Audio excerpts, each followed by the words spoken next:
Chapter 1, My Guy. Narrated by Shandora Warren. Music by Epidemic Sound. Well, let me catch you up. It was the year 2000, and it had been 2 years since I lost Grandma and Ken. It had also been 2 years since my unfortunate falling out with Mom. Per my normal routine, I woke up at 6 o'clock on Saturday morning to clean and prepare for my weekend gig. I worked harder than any 20-year-old that I knew, but my situation was different than most. I didn't have the familial support that most 20-year-olds had. I was in a hole and I had to claw my way out. Grandma had assured that I wouldn't ever have to pay rent, but I would have given that house up in a flash if I could have gotten her back instead. I carried so much guilt in reference to not being there when Grandma died. I felt that I had let her down. Technically, I knew that there wasn't anything that I could have done to prevent Grandma's death. Death is inevitable. However, I felt that I had chosen my relationship with Ken over my responsibility to Grandma, and that weighed heavily upon me. If nothing else, I should have kept in contact with Grandma. I should have been around more. Even though I couldn't have prevented her death, there is no way that it should have taken me months to find out that she had passed. I wondered if she thought about me before she died. I certainly thought about her quite a bit. Everything in that house reminded me of Grandma. Her things still smelled like her. The last dishes that she ate out of were still on the drying mat that was located to the right side of the double sinks. Still, after 2 years. The furniture was the same. I could have made the house more functional, as everything in there was awkwardly positioned. But I couldn't change anything. Somehow, that felt like a betrayal. Grandma hated when someone moved her things, and I couldn't do that to her. I slept in my childhood bedroom for 6 months before I finally decided to relocate to the master suite. I found it incredibly difficult to enter Grandma's bedroom, even to turn off her alarm. For 6 months, I allowed her alarm to ring for 10 minutes until it shut itself off. I used it as my personal alarm as well. It was reminiscent of when Grandma used to wake me up for school. Without regards to what I had to do, I woke up at 6 o'clock. While I eventually came around to sleeping in Grandma's bedroom, I still allowed her alarm to wake me up. It was my way of keeping her with me a little. She'd be proud that I wasn't sleeping in all day. I settled into a free house, and while home ownership had its advantages, it wasn't without its complications. There was no landlord to call when things went awry. It all fell on me, and it was quite expensive. For some reason, it seemed that the house started to fall apart the second I moved in. The roof had a leak, the pipes were rotting, and both porches needed to be replaced. Not to mention the preventative maintenance and taxes. That too was on me. I realized that the house had been in peril for years. As a child, I didn't notice that things were falling apart. Grandma wasn't Wonder Woman at all. She just made the best out of what she had, and she didn't complain about doing so. I thought about the times that she would say, "Londa, everything ain't gonna be perfect. Sometimes you just gotta make do." But I didn't want to just make do. I wanted to live comfortably, and a part of me felt that I was paying reparations by fixing the house up the way that Grandma would have if she were able. That was the least I could do, and I was committed to doing it.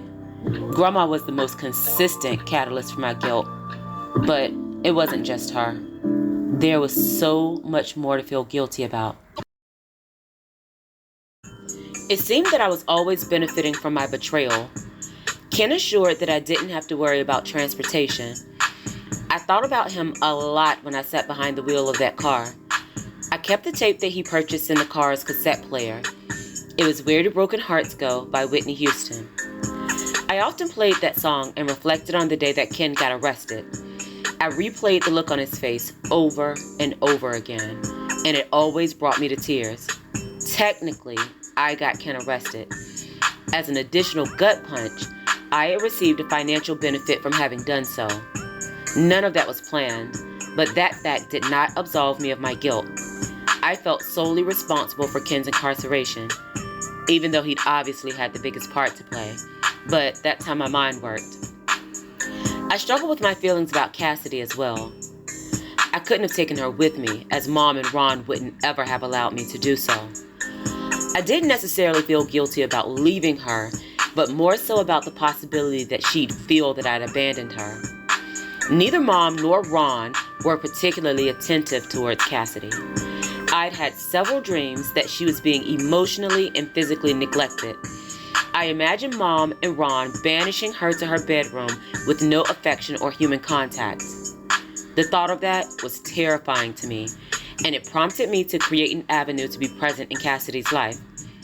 I didn't have control of much, but that was the one wrong that I felt that I was able to right.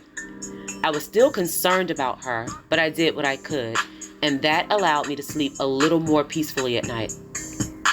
But life kept moving right along, and in spite of it all, I was doing fairly well, probably better than what should have been expected. I worked at the gas station during the week and with Sharon on the weekends. Even though I had quit the salon without so much as an advance notice, Sharon allowed me to come back after Ken was arrested. The extra income was needed and most certainly appreciated. I was grateful that she found it in her heart to accept me back, in spite of the circumstances. I was excelling in college as well. Without the distraction of Ken, I was able to concentrate on my studies. Even with the complication of having 2 jobs, I managed to maintain a 4.2 grade point average. It's obvious that I was always extremely intelligent, but even I was surprised by how easily I was able to get back on track. I was proud of my ability to beat the odds. In spite of it all, I knew that Grandma and Ken would be proud of me. Ken's absence also allowed me to open myself up to the possibility of dating someone new. Now that part wouldn't have made Grandma and Ken proud. The situation was problematic, to say the least. And it didn't take long either. I started dating someone new mere months after Ken's arrest. That wasn't planned, but hey, things happen. Though unexpected, I was happy about the addition of my new guy. I loved my new guy. My new guy encompassed my entire life, but that was the only way that I knew how to function. That's the way I had operated with Ron, Monty, and obviously with Ken. But I was more than happy to allow my new guy to take over. He wasn't like the others. He treated me just the way I wanted to be treated. He did what I needed him to do without having to be asked. Additionally, he helped me out financially. I didn't make a lot of money at either job. Having someone who was willing to fill in the gaps was like hitting the lottery. Even though Sharon and I reconnected, it wasn't like it was before. I was older, and I no longer viewed her as the knowledgeable older friend who had all the answers. I felt that I knew what she knew, and I found it difficult to consider the possibility that she knew more about what was best for me than I did. Additionally, I started to see the cracks in her foundation. Being more exposed to Sharon helped me to understand that her life wasn't all peaches and cream, pun intended. She wasn't as put together as I thought she was.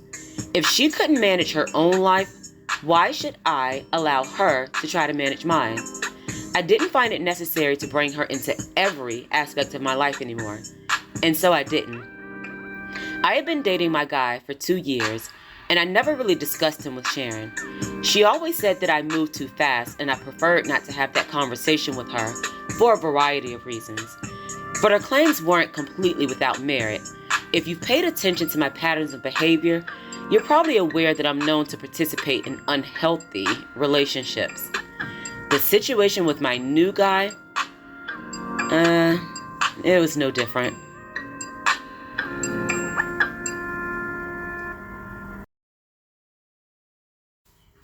I finished my cleaning and headed to the salon. I always did Cassidy's hair on Saturdays, and I didn't want to be late. Ron was responsible for dropping her off, and he was notoriously prompt. Just in case you're wondering, no, I had not forgiven Ron. I didn't even speak to him. Doing Cassidy's hair was my way of keeping tabs on her without having to deal with Mom or Ron directly. Ron dropped her off and picked her up without us ever even parting our lips to speak to each other. Although she was still developmentally behind, Cassidy was able to speak fairly well. I felt relatively comfortable that she would tell me if Ron was attempting to make her the new me. I always asked her leading questions and assessed her behavior. I looked for the signs that everyone missed with me. I had a measure of comfort in the fact that she seemed to have dodged Ron's bullet. I finally made it to the salon. Sharon and I held idle chit-chat, but my mind was a million miles away. I had a date with my guy that night, and I was excited. The day hurried along, and I went home with a good chunk of change in my pockets. It was a good day. I showered and got dressed, leaving my hair for last. That wrap was tried and true. In the 8 years since Sharon had given me my first wrap, I hadn't deviated much. My hair was beautiful, and it reached the middle of my back. I thought about Toya Boone. I occasionally saw her through some random happenstance, and I was always amused by her appearance. She was fat, and her good hair was anything but. It's funny how life happens that way. I glanced at the clock, proud that I had managed to get dressed on time. I was notorious for being late, and my guy hated that about me.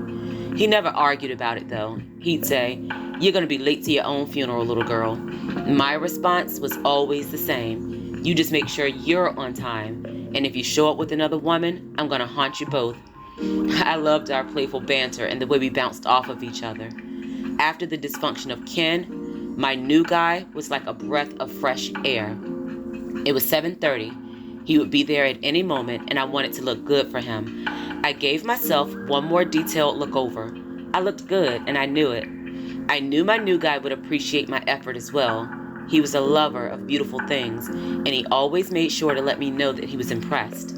I never had to guess with him. I thought back to the moments when I first encountered my guy.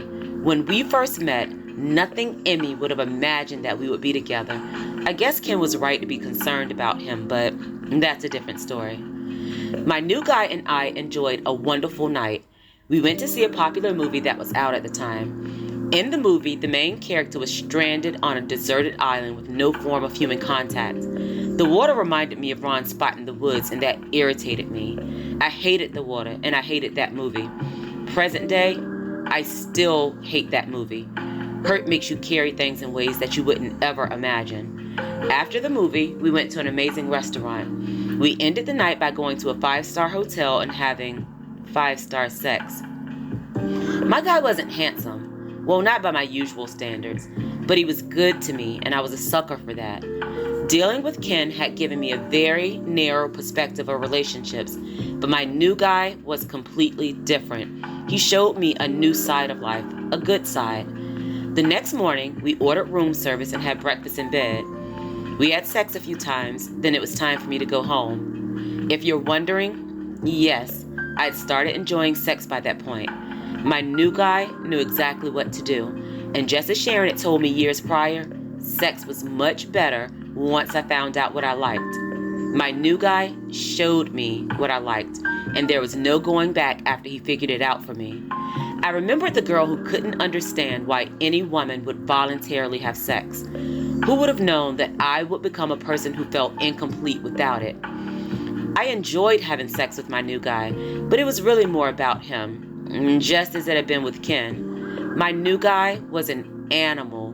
He could easily have had sex 3 or 4 times a day. It was a job, but it was my job. I didn't want to consider the alternative. I was aware of what happened when a woman wasn't on her job. I was acutely aware. We talked on the way home, and I thought about how badly I wanted to take a nap. I was extremely tired. Antonio had worn me out.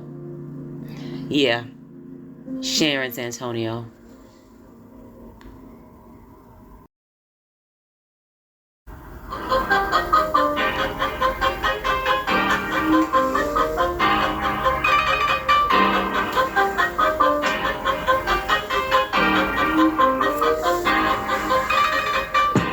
Thank you so much for listening. Make sure to follow Shenny Tells a Story on Facebook and Instagram. I'd love to hear from you. If you're interested in purchasing books by Shandora Warren, they're all available on Amazon in ebook, paperback, and some in hardback formats. Thank you for helping me to create the world that I want to see. Oh yeah, you're welcome.